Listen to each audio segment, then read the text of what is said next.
I left YouTube because of the dark side of YouTube. जैसे पहले सपनों का शहर मुंबई था, वैसे ही अब आप इस बात से इनकार नहीं कर सकते हैं कि अब सपनों का प्लेटफॉर्म यूट्यूब हो चुका है, जहां पहले लोग आते तो हैं वीडियोस देखने के लिए, लेकिन फिर धीरे धीरे अपने सपने सजा लेते हैं अपने आप को दूसरों से रिलेट करके। वो इस बात से अनजान रहते हैं कि सामने वाला वही दिखा रहा है जो वो दिखाना चाहता है। पर्दे की पीछे की वो सच्चाई, वो डार्क साइड वो दिखाता ही नहीं है जिसे दिखाना चाहिए। और यही रीजन है कि सिक्के का सिर्फ एक पहलू देखकर आने वाले करोड़ों यूट्यूबर फेल हो जाते हैं। आप उन लोगों को छोड़ो ना, मुझे ही देखो, आखिर मैं फेल क्यों हो गया? आखिर वो बिहाइंड द सीन कौन सी डार्क साइड है जिसको मैं झेल नहीं पा रहा, और क्यों मैं यूट्यूब छोड़ रहा हूँ? आप इस बात का अंदाजा लगा सकते हैं कि जिस इंसान की अभी आप वीडियो देख रहे हैं वो यूट्यूब की वजह से डिप्रेशन का शिकार हो चुका है। शायद आवाज से तो आपको पता नहीं लगता होगा। और यही होता है कि बिहाइंड द सीन क्या चल रहा है यह पता ही नहीं चलता है, या कोई बताना ही नहीं चाहता है। यह मेरी लास्ट वीडियो तो है ही, सो आप सिर्फ मेरे ऊपर एक एहसान करना कि यह मेरी वीडियो पूरी देख कर जाना, क्योंकि मैं अपने ऊपर रखकर वो सारे डार्कनेस बता दूंगा जिसे हर क्रिएटर को झेलना ही पड़ता है, और जिसने अभी नहीं उसे आगे जाकर झेलना पड़ेगा। सो देखो, प्रॉब्लम तब नहीं होती है जब कोई न्यू क्रिएटर यूट्यूब पे आता है, क्योंकि तब वो एक्साइटमेंट में बहुत मेहनत करता है, रातों में जाग जाग कर वीडियोस बनाता है। जब सारी दुनिया सो जाती है तब उसकी रिकॉर्डिंग ऑन होती है। वो भूख प्यास सबको त्याग देता है, ना दिन देखता है ना रात देखता है, पूरे टाइमिंग की माँ बहन कर देता है वीडियोस बनाने में। फिर उसको रिजल्ट दिखना शुरू हो जाता है और यहीं से उसके बुरे दिन स्टार्ट होते हैं। क्यों ऐसा होता ही क्यों है? जब उसकी थोड़ी बहुत ग्रोथ हो रही है तो उसके अच्छे दिन आने चाहिए ना, तो बुरे दिन क्यों आते हैं? देखो, होता ही है कि जब उसके चैनल पे एक सब्सक्राइबर बढ़ता है ना, तब उसे बहुत खुशी होती है कि आहा मेरी मेहनत तो रंग ला रही है। लेकिन वो इस बात से अनजान रहता है कि उसके सब्सक्राइबर जितना ज्यादा बढ़ रहे हैं, उसकी जिम्मेदारियां उससे ज्यादा बढ़ रही है। मतलब ये कि अब उसको पहले से ज्यादा मेहनत करना होगा, पहले से ज्यादा अच्छा रिसर्च करना होगा, पहले से ज्यादा अच्छा कंटेंट बनाना होगा। अब आप मोबाइल यूजर हो या कंप्यूटर यूजर, सारा काम तो आप स्क्रीन पे ही करोगे। तो जहाँ पहले मेरा 8 से 10 घंटे का स्क्रीन टाइम होता था, वहाँ आप 13 से 14 घंटे का स्क्रीन टाइम हो गया है। अब आप काम कोई सा भी करो, 14 घंटा स्क्रीन पे बिताओगे तो नींद पूरी नहीं हो पाएगी। और अब यहाँ से प्रॉब्लम एक पर एक आना शुरू हो जाती है। एंड आई एम श्योर कि आपने भी यह 2 प्रॉब्लम तो जरूर फेस किया होगा, जिसमें दूसरी प्रॉब्लम तो यूट्यूब की ही होती है। अगर यूट्यूब साथ देता तो आज हर एक क्रिएटर मेंटली और फिजिकली फिट होता। खैर, बात करते हैं नंबर 1 प्रॉब्लम की।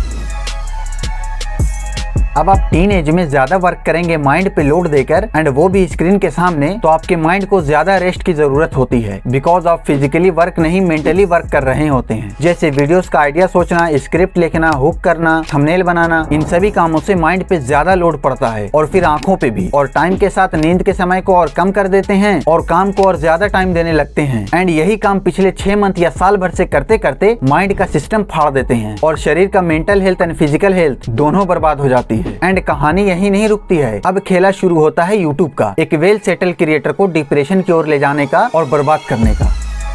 जब एक सब्सक्राइबर बढ़ रहे होते हैं ना, तो हमें बहुत खुशी होती है, लेकिन हम इस बात से अनजान रहते हैं कि इतने लोगों की उम्मीदें जुड़ी हैं हमसे। इन लोगों को क्वालिटी कंटेंट देना होगा, और हर एक कंटेंट में पहले से ज्यादा क्वालिटी देना होगा। तो फिर लग जाते हैं क्वालिटी कंटेंट देने में, अपनी रिसर्च को और टफ बनाते हैं, अपनी स्क्रिप्ट में और क्यूरियोसिटी जगाते हैं, अपनी एडिटिंग को और इम्प्रूव करते हैं। और फिर अपने सामने टॉपिक तो बहुत सारे होते हैं, लेकिन कौन सा टॉपिक उठाने से सभी की डिमांड फुलफिल हो जाएगी यह पता नहीं चलता है, क्योंकि लेकर तो सभी को चलना है, किसी को छोड़ तो सकते नहीं। तो कौन सा टॉपिक उठाऊं जिसे सभी लोग देखें? सिंपल भाषा में कहूं तो कौन से टॉपिक पे सबसे ज्यादा व्यूज आएगा, कौन सी टॉपिक मेरी पूरी ऑडियंस को पसंद आएगा। इनफैक्ट कभी कभी तो ऐसा होता है कि स्क्रिप्ट लिखकर उस आइडिया को छोड़ना पड़ता है, तो बहुत माथापेची करने के बाद टॉपिक सिलेक्ट कर भी लेते हैं कि हाँ ये टॉपिक है जो मेरे सभी ऑडियंस के काम का है, इससे सभी की डिमांड फुलफिल हो जाएगी। तो फिर लग जाते हैं उसकी स्क्रिप्ट लिखने में, एंड उस स्क्रिप्ट को अच्छे से अच्छा बनाने के चक्कर में कि क्यूरियोसिटी बनानी है, स्टोरी को अच्छे से समझाना है कि कहीं ऑडियंस रिटेंशन घट ना जाए, फिर एडिटिंग करना है, एंड वीडियो की पूरी स्टोरी को एक पोस्टर पे दिखाना है, थंबनेल बनाकर कि कहीं CTR ना गिर जाए और वीडियो डाउन ना हो जाए। ये सभी कामों में बहुत ज्यादा टाइम निकल जाता है, और फिर कई बार तो ये सभी काम फिर से करना पड़ता है। सो ये सभी काम करने में माइंड पे और ज्यादा लोड पड़ता है, और इस बार तो और ज्यादा डीपली वर्क करना पड़ता है। अब यार माइंड है, कोई प्रोसेसर नहीं जो कूलिंग फैन लगाकर काम चला लोगे। अब ये सबको किसी तरह से क्रिएटर झेल कर आगे बढ़ता है, तो कंटेंट का सीजन टाइम ही खत्म हो जाता है। जी हाँ, हर एक कंटेंट का अपना एक सेशन टाइम होता है, है। सेशन टाइम आपको नहीं पता तो जैसे मान लीजिए how to create a YouTube channel, ये टॉपिक का सेशन टाइम था जो अब खत्म हो चुका है। इसी तरीके से हर एक कंटेंट का अपना एक टाइम होता है। उस बीच अगर वीडियो बनाया गया तो उस पे व्यूज आएंगे, नहीं तो वो टॉपिक पुराना हो जाएगा। और यही रीजन है कि टाइम के बहुत दिन बाद मेरी वीडियो आती है, मतलब सेशन एंड होने के बाद, क्योंकि यहाँ पे महारथियों की कोई कमी नहीं है जो बस कैमरा ऑन करके वीडियोस बना देते हैं। तो उधर से प्रेशर रहता है क्वालिटी एंड डिमांडिंग कंटेंट देने का, और इधर से प्रेशर रहता है सेशन टाइम के अंदर वीडियोस देने का। इतना ही नहीं, अभी और सुनिए। इसके बाद यूट्यूब आता है अपना खेल दिखाने के लिए। वो कहता है चाचा नो डाउट ये सब तो आपने बहुत अच्छे से किया, लेकिन कंसिस्टेंसी कौन बनाएगा? कंसिस्टेंसी फॉलो करो, नहीं तो हम तुम्हारी वीडियो नहीं चलने देंगे। इतना कुछ लगातार साल भर से फेस करने के बाद उसका माइंड लोड लेना बंद कर देता है। फिर उसको स्ट्रेस होने लगता है, कोई काम में फोकस नहीं कर पाता है। लगता तो सब कुछ ठीक है लेकिन कुछ भी ठीक नहीं होता है, और ऊपर से टेंशन कब डिप्रेशन बन जाता है पता ही नहीं चलता है। और इसीलिए मुझे अपना फेस रिवील करना पड़ा। मैंने कभी नहीं सोचा था कि इस तरीके से मुझे फेस रिवील करना पड़ेगा। शायद मैं आपको सही से समझा नहीं पाऊं, लेकिन मैं जो फील कर रहा हूँ ना वो आप भी फील करेंगे, एक ना एक दिन जरूर करेंगे, तब मेरी बातें आपको रियल लगेगी। तो मैं आपको फाइनल कंक्लूजन तो दूंगा ही, लेकिन उससे पहले ये जान लीजिए कि रिस्पेक्ट किया कीजिए उन क्रिएटर की जो आपको इतना कुछ सहकर, इतना रिसर्च करके वैल्यूएबल कंटेंट देते हैं। बहुत कुछ सेक्रीफाइस करना पड़ता है, बहुत कुछ सहना पड़ता है, तब जाकर एक वीडियो मिलती है आपको।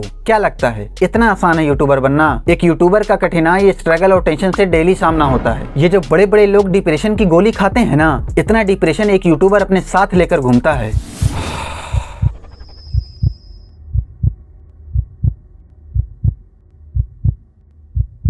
अब फाइनल कंक्लूजन पे आते हैं। नोट करना इस बात को, अगर आप YouTube पे वर्क करते हो और लॉन्ग टर्म तक टिके रहना चाहते हो तो मेरी एक बात मानना, अपना स्क्रीन टाइम 8 घंटा रखो, और बहुत कम केसेस में 10 घंटे से ज्यादा नहीं होने दो। नहीं तो मेरे भाई ज्यादा काम करके ज्यादा दिन तक नहीं टिक पाओगे। 12 से लेकर 14 घंटा काम करोगे तो मेरे दोस्त 3 से 6 महीना में टूट कर बिखर जाओगे। और जैसे ही पैसा आना शुरू हो जाए वैसे ही अपनी टीम बना लो। सारा काम खुद करने के बजाय जो जिस काम में एक्सपर्ट है उससे वो काम करवा लो, क्योंकि जैसे जैसे सब्सक्राइबर बढ़ता है वैसे हमारे सर पे जिम्मेदारियां भी बढ़ने लगती है। तो क्वालिटी से कम्प्रोमाइज तो नहीं चलेगा। अब आप लोगों से एक बात पूछना है कि मैं क्या वीडियोस बनाऊंगा, किस टॉपिक पे वीडियो बनाऊंगा, ये कभी भी आपसे नहीं पूछा। मैंने जो कुछ भी किया वो अपनी मर्जी से किया। मैंने कभी भी आपसे कुछ नहीं पूछा, लेकिन आज पूछ रहा हूँ मुझे क्या करना चाहिए। ये फैसला आपके हाथों में है, क्योंकि मैंने अपने आप से जितना वादा किया है वो सारे वादे तोड़ दिया है, लेकिन आज आपसे करना है।